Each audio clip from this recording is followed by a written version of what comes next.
회무사님 네. 안녕하세요. 네, 안녕하세요. 네, 요새 가장 핫한 사내근로복지기금에 대해서 궁금해하시는 대표님들이 많으셔서 오늘 세무사님과 함께 좀 근로복지기금을 제대로 공부해 보려고 하거든요. 네. 사내근로복지기금 뭐 이름 들으면 대충은 알 것 같아요. 네. 회사에 뭔가 이제 근로자들을 위한 기금인 것 같은데 네. 구체적으로 좀 사내근로복지기금이 뭔지 한번 설명 좀 부탁드릴게요. 사내 근로복지기금이란요, 기업의 이익으로 기금을 출연을 하고 그 독립된 기금 법인을 설립을 한 다음에 그 기금을 근로자의 복지에 사용하는 제도를 이야기를 합니다. 네. 그러면은 그 근로복지기금의 재원은 네, 네. 회사에서 넣는 거네요. 예, 기업 맞습니다. 주 기업에서 네. 넣고 네. 혜택은 근로자가 본다. 뭐 네, 이렇게 보면 맞습니다. 맞나요? 네. 법인의 이익을 기금에 출연, 그 법인에서 돈을 기금에 넣는 것을 출연이라고 하거든요. 그러면 이렇게 출연을 한 다음에 그 출연받은 재산을 기금이 근로자의 복지를 위해서 주는 것, 제도를 바로 사내근로복지기금이라고 하는데요. 사실 이 정의를 보면 기업의 이익을 출연한다라고 되어 있기 때문에 그렇다면 법인이 설립된 지 몇 년이 지나서 이익이 있는 법인만 가능하다라고 생각할 수가 있는데요.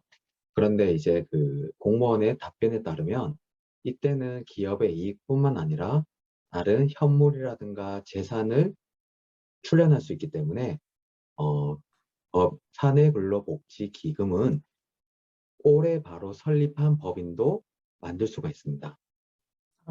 새로 네, 생긴 법인도 할 수 있다. 예, 맞습니다. 지금 세무사님 법인이라고 말씀해 주셨는데 그럼 뭐 네, 개인 사업자는 이거 못 만드나요? 개인 사업자도 만들 수 있고요.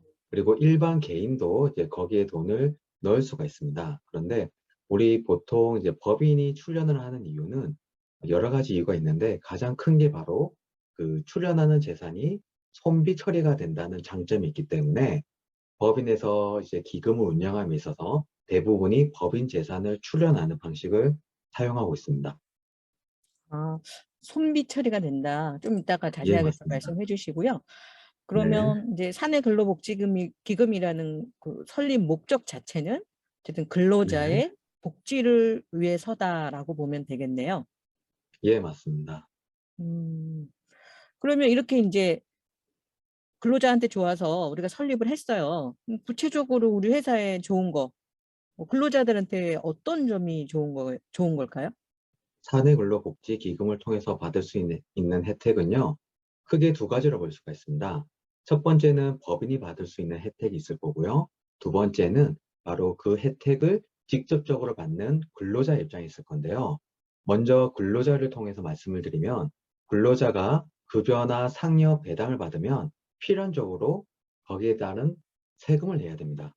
즉, 소득세를 낼 수밖에 없고, 그 소득세를 내므로 끝나는 게 아니라 거기에 더해서 지방세 그리고 사대보험까지 더 내야만 됩니다. 그런데 사내근로복지기금을 통해서 받는 복지기금은요, 전액 비과세가 됩니다. 급여나 상여를 받았을 때는 이제 세금을 내는데 이게 복지 목적으로 해서 기금을 통해서 받았다라고 하면 세금이 없다. 뭐 이렇게 이해를 하면 맞나요? 예, 맞습니다. 네. 그러면 뭐 어쨌든 이런 기금이 있는 회사들은 근로자 입장에서는 뭐 좋은 거네요. 네, 특히나 이제 우리 세금을 많이 내시는 분 있잖아요. 특히 고소득자나 아니면 고소득자가 아니라도 이자나 배당, 다른 사업소득이 있어서 5월 달에 종합소득세를 낼 때 이제 합산되는 소득이 많으신 분들은 이런 사내근로복지기금을 통해서 받게 된다면 비과세가 되기 때문에 거액의 누진세를 회피할 수가 있습니다. 그런 분일수록 사내근로복지기금을 통한 혜택은 굉장히 크다고 볼 수가 있죠. 음. 근데 세무사님 이렇게 이제 복지기금으로 네, 혜택을 받으면 좋기는 하겠지만 네, 만약에 회사가 저한테 월급을 500만 원씩 줬는데 기금에서 이제 혜택이 있어서 한 50만 원씩 제가 더 받는다고 하면 네.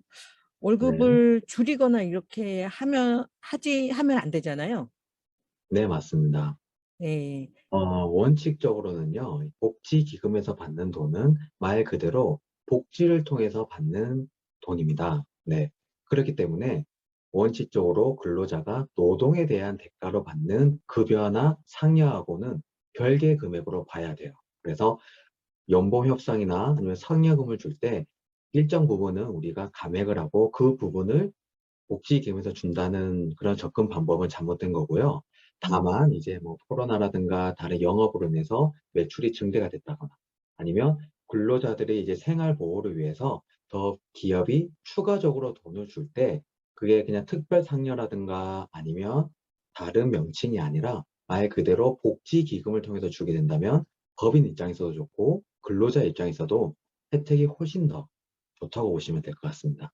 네. 그러니까 기존의 거를 줄이는 거는 안 되지만 우리가 회사가 네, 잘 돼서 좀 직원들한테 뭔가 혜택을 줄 때 이왕이면은 네, 기금을 통해서 주면 직원들이 네, 비과세 소득으로 세금을 절감하니까 그만큼 더 실제 받는 거는 더 많으니까 어쨌든 기금을 네. 그런 용도로 하는 거는 직원들한테도 좋은 거네요. 예, 맞습니다. 네. 단지 인제 이런 과정에서 요새 인제 하도 이제 기금이 핫하다 보니까 혹시 이런 소득을 줄이 기존에 주던 걸 줄이고 기금에서 하는 거 이런 네. 거는 주의해야 될 지양해야 될 부분이네요. 예, 맞습니다. 이거는 이제 고용노동부에서 주관을 하고, 작년부터 많이 핫해서 실제로 운영을 하고 있는데요. 지금 상담이 들어오거나 아니면 여기에 대해서 이제 조사를 받고 있는 기업들이 이제 저희 회사나 이제 정혜대 연구소로 연락을 많이 하고 있습니다. 그러면 여기서 어떻게 많이 접근을 하냐면요. 많은 대표님들께서 기존의 고액 연봉자들의 연봉을 이제 최저임금 수준으로 낮추고 그 부족분을 기금에서 이제 일괄적으로 지급을 하는 경우가 있는데요. 이거는 사실 굉장히 이제 리스크가 있습니다. 그렇기 때문에 기금은 복지를 위해서 국가가 이제 마련한 굉장히 좋은 제도인데요. 이거는 어떻게 활용하냐에 따라서 오히려 세무조사나 아니면 다른 증여의 문제가 발생할 수 있는 더 큰 문제를 야기할 수가 있습니다. 그래서 이거는 전문가의 도움을 받아서 충분히 협의를 한 다음에 우리 회사에 맞게 운영을 하는 게 좋습니다. 물론 그렇다 해서 우리가 기존의 근로자가 받던 연봉을 무조건 그 금액을 맞춘 상태에서 복지기금에서 플러스를 받아야만 된다는 것은 아닙니다. 왜냐하면 우리가 법인이 근로자에게 돈을 줄 때는 근로에 대한 대가를 주는 것도 있을 거고요. 아니면 코로나로 힘들었기 때문에 근로자들이 힘을 내라고 주는 돈도 있었을 거고, 그리고 명절이라든가 흔히 말하는 떡값 이런 게 있을 수도 있고요. 그리고 이제 뭐 격려 단절 여성이라든가 이런 분들에 있어서 이제 자녀 학자금이 많이 들었을 때 더 이제 지원해주는 그런 여러 가지 비용이 있었을 겁니다. 그런데 기존에는 그 비용을 몽땅 그려서 특별 상여금 아니면 상여 아니면 인센티브 이런 식으로 나가서 받는 입장에서도 상여나 특별 상여를 받았지만 이제 종합소득세가 많이 나올 수밖에 없었는데요. 이제 이런 혜택을 기금을 통해서 받을 수 있게 된다면 근로에 대한 대가는 이제 충분히 이제 우리가 납득할 수 있는 금액으로 산정을 하고 그 음. 외적인 부분은 기금에서 받는다면 법인도 좋고 근로자도 좋고 그리고 운영함에 따른 리스크도 충분히 해지가 가능하게 될 겁니다. 네. 네, 근데 저부터라도 저도 인제 법인을 운영하면서 이런 좋은 제도를 활용을 하고 싶다는 생각이 드는데요. 한 가지 네, 조금 걱정되는 거는 이렇게 기금을 세워 놨는데 나중에라도 뭐 회사가 이렇게 당연히 회사가 여유 있으면 직원들한테 좀 더 많은 거를 해 주면 좋겠지만 그렇지 못한 경우에 직원들이 '아 우리 왜 이런 재단이 있는데 우리한테 더 해 주지 않느냐.' 네, 이렇게 하면 되게 부담스러울 것 같아요. 괜히 이런 걸 만들어서 좋은 취지로 만들었는데 나중에 네. 운영자 입장에서 경영자 입장에서 '혹시라도 이게 나한테 나중에 부담으로 올 수도 있지 않을까?' 이런 생각이 들거든요. 네, 사실 이제 그런 부분을 걱정하시는 대표님들도 많이 계시는데요. 그런데 이제 고용노동부에서 그 제도를 설립을 할 때 명시해 놓은 게 뭐냐면 이거는 사용자가 근로자의 복지를 위해서 하나의 마련한 제도로서 이거는 의무적이지도 않고 이걸 운영함에 있어서 반드시 필연적으로 얼마를 출연을 하고 얼마를 근로자에게 줘야 된다는 그런 제도적인 내용은 따로 마련이 되어 있지 않습니다. 그렇기 때문에 충분히 이제 사용자와 그리고 근로자 측의 의사 상호 교류를 통해서 서로가 만족할 수 있는 해답을 가져서 이렇게 운영을 하면 좋을 것 같습니다. 네. 물론 이제 실제로 네, 그런 일은 없지만 저희 이제 네, 회원사도 오래전에 복지기금을 하셔서 잘 운영을 하고 있어요.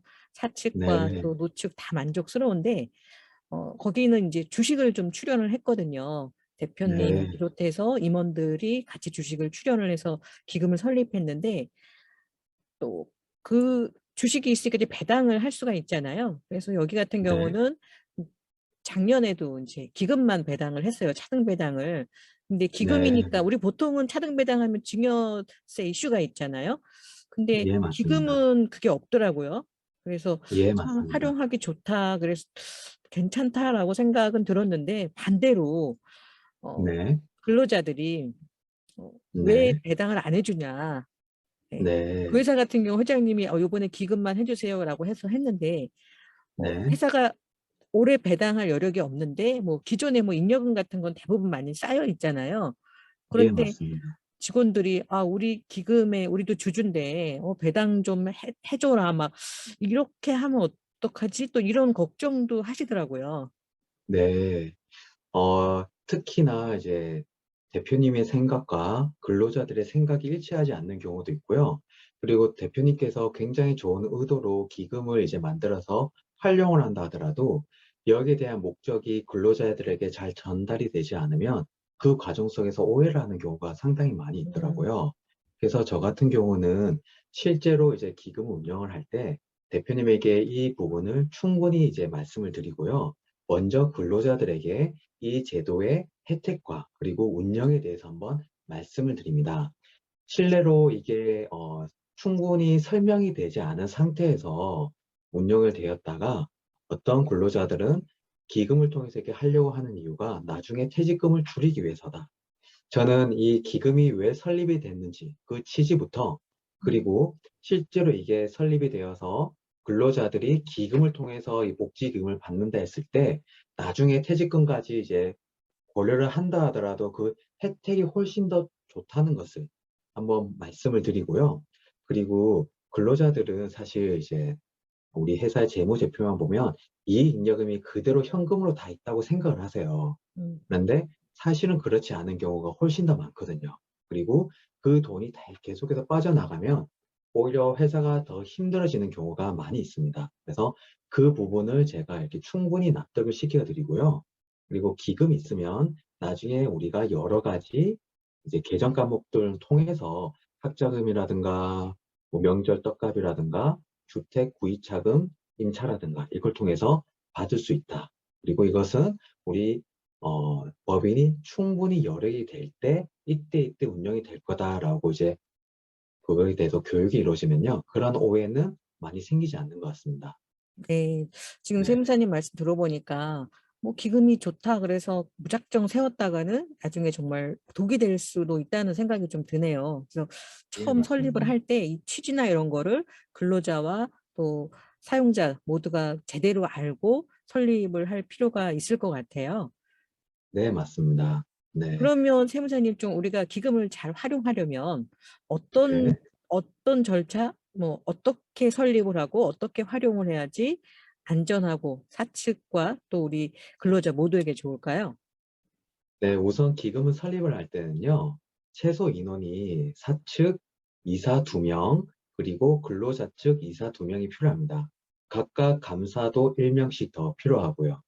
그런다 했을 때 이제 사용자 측과 근로자 측이 기금에 대해서 이제 완벽하게 일을 해야 되고요. 음, 그리고 이 법인이 이 기금을 어떻게 활용을 할지 단기, 중기, 장기 계획이 충분히 이제 수립이 되어 있어야만 됩니다. 그리고 근로자 입장에서도 기금에서 받는 금액이 너무 과하다거나 아니면 계정 과목이 이제 잘못됐다거나 그리고 그 방식이 잘못되면 부인을 당할 수가 있습니다. 그래서 충분히 활용을 함에 있어서 중장기 계획까지 수립을 한 다음에 우리 음, 기금을 통해서 우리 법인이 지향하는 바, 그리고 근로자들이 어떤 혜택을 받을 건지 충분히 이제 이런 교육이 필요할 건데요. 이때는 대표이사가 직접 하는 것보다는 저희 같은 컨설턴트나 세무사, 회계사들의 이제 전문가의 도움을 받는 게 훨씬 더 좋을 거라고 생각을 합니다. 대표님들이나 또 법인의 또 좋은 장점도 있을까요? 네. 지금 사내근로복지기금이 워낙 핫 이슈다 보니까요. 제가 여기에 대해서 강의도 많이 하고, 실제 이제 현장에서 컨설팅도 많이 하고 진행을 하다 보니까 업계 관계자나 그리고 여기에 대한 전문가, 그리고 공무원들하고도 이제 컨택트를 많이 하고 있는데요. 실제로 많은 분들은 이제 근로자에 대해서만 말씀을 많이 하고 또 진행을 한다고 합니다. 사내근로복지기금은 근로자들이 받는 혜택도 크지만 정작 큰 혜택은 바로 법인과 대표님이 받는 거라고 생각을 합니다. 그런데 단순히 사내근로복지기금이 이 혜택을 받는 근로자가 종합소득세가 낮아지고 그리고 기금에서 받는 돈이 비과세가 되고 사대보험이 낮아지기 때문에 이거를 활용을 한다는 것은 사내근로복지기금의 혜택의 절반이 아니라 반의 반, 10분의 1밖에 활용을 안 하는 거라 생각을 하는데요. 그 이유가 뭐냐면 예전에는 사내근로복지기금에 출연하는 것을요, 바로 기부금으로 봤었습니다. 그 특성이 실제로 대가 없이 지급을 하는 기부랑 비슷하다 해서 기부금으로 봤었고요. 그 중에서도 법정기부금, 지정기부금, 비지정기부금 중에 지정기부금으로 판단하여 10% 비용 처리를 출연하는 법인에 해줬었습니다. 근데 이제 10%밖에 안 되다 보니까 법인이 10억을 출연을 해도 단 1억만 비용 처리가 되었기 때문에 법인 입장에서는 부담이 커서 사내근로복지기금에 출연을 망설일 수밖에 없었고 그 이유로 그 이유 때문에 재작년까지는 사내근로복지기금을 운영하는 법인이 굉장히 극소수였던 거죠. 음. 그런데 작년에 이제 우리 법이 개정이 되었거든요. 법이 개정이 되면서 사내근로복지기금에 출연하는 돈을 이제는 지정기부금이 아니라 손비로 이제 보게 되었습니다. 그래서 법인세법 시행령 19조에 보면 그 손비의 범위에 사내근로복지기금에 출연하는 분품이 들어가게 되었고요. 그러다 보니까 이제 기부금이 아니라 손비로 보았기 때문에 출연하는 금액 전액 10%가 아니라 100%를 비용 처리하게 되는 겁니다. 그렇다면 이 100% 비용 처리되는 것을 어떻게 활용을 해야 우리 법인과 대표님이 많은 혜택을 볼 수가 있냐면요. 지금 만약에 우리 법인에서 돈을 10억, 20억을 기금에 출연을 한다 했을 때 단순 계산으로는 법인세 22% 줄어드는 게 다라고 생각할 수가 있지만 그걸로 인해서 우리 법인의 주식 가치가 낮아지게 됩니다. 그렇다면 만약에 주식 이동을 생각하고 계시거나 아니면 자녀분에게 승계나 증여를 생각하시는 분들이라면 지금 주식 이동을 하기 전에 사내근로복지기금에 출연하는 것만으로도 주식 이동에 따른 증여세랑 양도세 등을 굉장히 많이 줄일 수가 있는 거죠. 네. 이런 혜택이 있고요. 특히나 사내근로복지기금은 단순히 이제 근로자가 받는 혜택만 생각할 게 아니라 법인이 나아갈 방향, 가업승계나 주식 이동, 그리고 명의신탁이 있다면 사내근로복지기금과 같이 활용을 하게 된다면 굉장히 큰 시너지를 발휘할 수가 있습니다. 네. 가업 네, 승계할 회사들이 특히 좀 눈여겨서 이 혜택에 대해서 챙겨볼 필요가 네. 있겠네요. 예, 맞습니다. 특히 가업승계가 저는 이제 컨설팅의 꽃이라고 보는데요. 이 사내근로복지기금 같은 경우는 이제 작년부터 법이 개정이 되면서 핫해진 화두다 보니까 아직 많은 전문가들에게도 생소하고 실제로 이것을 운영을 하고 설립을 한 사람들이 그렇게 많지가 않습니다. 음. 그렇기 때문에 중기, 장기 계획을 철저하게 세워서 어떻게 하느냐에 따라서 그 혜택은 많이 차이가 클 수밖에 없는데요. 이게 운영 방안은 사실 이제 컨설턴트의 역량이라고 이제 판단이 되어집니다. 네. 아까 말씀하신 것처럼 전에는 10억을 기부 출연을 했어도 1억 밖에 10% 밖에 인정이 안 됐는데 이게 인제 100%가 돼서 법인에도 적지 않은 혜택이 있다. 근데 이거는 네. 지금 바뀐 것처럼 또 언제 바뀔지는 모르겠네요. 예, 맞습니다. 음. 사실 법이라는 것은 굉장히 예측하기 힘든 영역인데요. 그런데 이제 컨설팅 업계에 제가 이제 11년 동안 있다 보니까 사실 이제 법이 개정이 되고 공표가 되면 그 이후에 발생할 일들이 어느 정도 예측이 가능합니다. 지금 사내근로복지기금 같은 경우는 그 혜택이 사실 굉장히 크다고 볼 수가 있기 때문에 지금 이제 제공하는 혜택이 언제 어떻게 바뀌게 될지 사실 아무도 알 수가 없어요. 그런데 우리가 이 혜택이 어떻게 바뀌게 될지는 몰라도 대략적으로 예상을 할 수가 있는데 사실 복지기금이기 때문에 근로자가 받는 혜택에 대해서는 개정이 될 여지가 굉장히 작다고 보여집니다. 음. 예전부터 복지기금에서 근로자들이 받는 것은 비과세가 되었고 또 복지기금에서 받을 수 있는 여러 가지 재원은 한정이 되어 있기 때문에 이 근로자들에 대해서 제약이 걸리기는 사실상 어렵고요. 그렇다면 법인이 출연을 할 때 이 비용 처리라든가 아니면 한도라든가 이런 식으로 제약이 걸리게 될 가능성이 굉장히 큽니다. 음. 더더군다나 재작년까지는 비용 처리 10%에서 이제 100%로 10배 이상 바뀌었기 때문에 이 퍼센테이지가 또 낮아질 가능성도 크기 때문에 지금 개정된 이 시기를 잘 노려서 이제 출연이라든가 주식 증여라든가 아니면 배당이라든가 이런 전략을 잘 세우는 게 대표님들에게 큰 도움이 될 거라고 생각을 합니다. 네. 그냥 언뜻 들어도 좀 국세청 입장에서는 좀 안 좋을 것 같아요. 일단 근로자들한테 세금 적게 거둘 거고, 거기다 또 법인세 적게 들어오고, 심지어 이게 이제 가업승계까지 연결이 되면 상속 증여세까지 줄어드는데, 네. 국세청 입장에서는 탐탁치 않은 제도가 아닐까 싶기도 하거든요. 예, 맞습니다. 사실 이거는 이제 국가적 정책적 차원에서도 굉장히 장려를 하고, 그리고 이제 어느 정도 예산을 상정을 해놨고, 이 예산 안에서 활용이 잘 되기를 이제 권장을 하고 있습니다. 음. 그런데 이제 여러 가지 조세 혜택을 보면요. 조세 혜택은 크게는 두 가지로 이제 저희가 볼 수가 있어요. 어떤 행위를 했을 때 그만큼 세금을 이제 더 지원금을 주는 제도가 있을 거고요. 아니면 세금을 감면을 해주는 제도가 있을 건데, 이거는 후자에 이제 해당이 되겠죠. 그런데 이런 조세 제도들의 허점이 뭐냐면요. 사실 대부분은 이 정보를 습득하기가 많이 힘듭니다.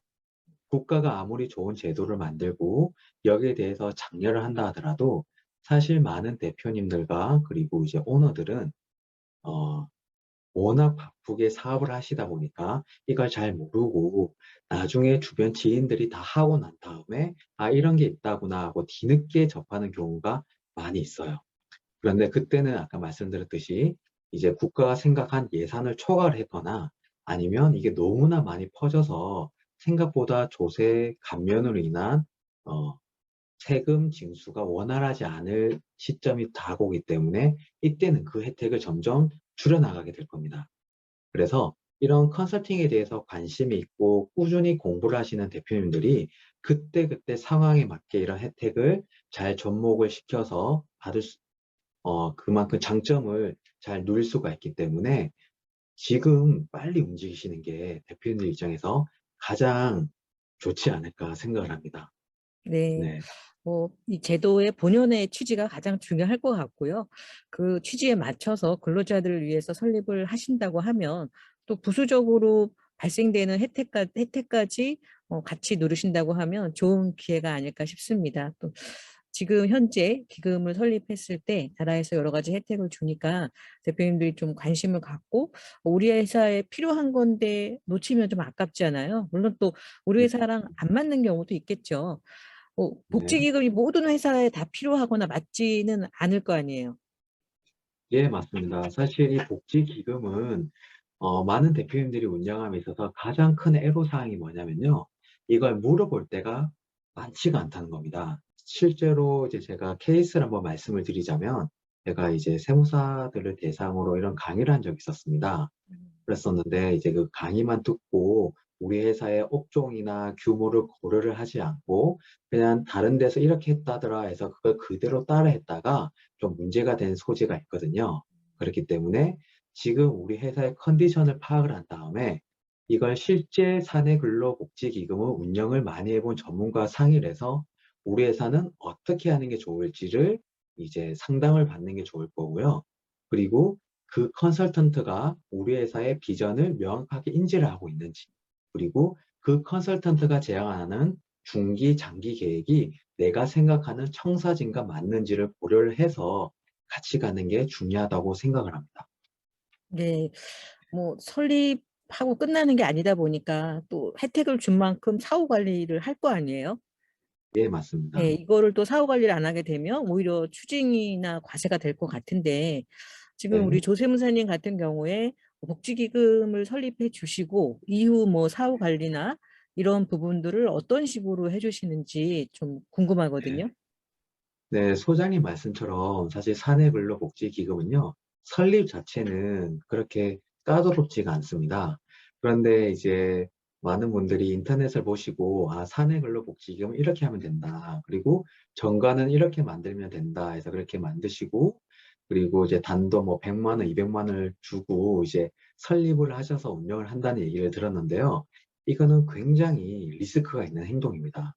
음. 사실 사내근로복지기금은요, 설립보다 운영과 사후 관리가 훨씬 더 중요합니다. 그리고 운영과 사후 관리를 어떻게 하냐에 따라서 이게 부인을 당하거나, 그리고 뭐 세무조사가 나온다거나, 그리고 이게 더 오히려 법인의 큰 악재가 될 수가 있기 때문에 이걸 잘 고려를 해야 되고요. 저 같은 경우만 하더라도 이제 사내근로복지기금은 워낙 회사에게 중요한 이슈이기 때문에 단순 설립 운영에서 끝나는 게 아니라 소두에 말씀드린 것처럼 대표님에게 명확한 교육을 해드리고, 그리고 더 나아가 혜택을 받을 수 있는 근로자들에게도 이제 제가 전문가로서 사내근로복지기금에 대해서 설명을 합니다. 그리고 우리 기업과 사내근로복지기금이 어떤 식으로 협력을 해서 나아가야 되는지 그 청사진까지 보여드리는데 제가 주안을 많이 두고 있습니다. 이렇게까지 네. 한다고 하면은 대표님들이 걱정하시는 '나중에 이거 세워서 오히려 나한테 부담스럽지 않을까?' 하는 그런 일을 미연에 방지할 수 있을 것 같아요. 복지기금 네. 관련해서 대표님들께 좀 당부의 말씀 부탁드리겠습니다. 사내근로복지기금은 제가 단언하건대 2022년 그리고 앞으로 이 3년간은 제일 큰 화두이자 그리고 가장 큰 혜택을 주는 제도가 될 겁니다. 단지 사내근로복지기금이 가져올 수 있는 리스크 그리고 혹시나 모를 위험 때문에 망설이시는 것은 이 사내근로복지기금의 좋은 혜택을 놓치는 거고요. 제가 말씀드렸듯이 사내근로복지기금은 이걸 받는 근로자들, 여기 있는 근로자들은 대표님의 특수관계인도 포함이 됩니다. 정규직도 아니고 비정규직도 가능하고요. 더 나아가 이걸 출연하고 있는 법인도 혜택을 많이 봅니다. 그렇다면 이 사내근로복지금을 통해서 법인이 주식 이동, 그리고 증여, 승계하고 연관을 지어서 하게 된다면 그 어떤 가업 승계 플랜보다도 효과적인 플랜이 될 수가 있기 때문에 지금 대표님들께서 어느 정도 지금 강의를 들어보시고 여기에 대해서 흥미가 있으시면 한번 정해 가업승계 연구소로 문을 두드려 주시면 네, 좋은 기회를 많이 받을 수 있을 것 같습니다. 네. 네. 대표님들 뭐 영상에서 저희가 다 담을 수가 없기 때문에요. 더 세부적이고 구체적인 내용은 영상 하단에 상담 신청이 있으니까요. 그쪽으로 의뢰하시면 되고요. 오늘도 저희가 인제 근로복지기금 세미나를 했잖아요. 그래서 다음 달에도 또 진행을 할 테니까 또 늘 저희 정현의 가업스키 구독하시면서 그 세미나 놓치지 않으시기를 바라겠습니다.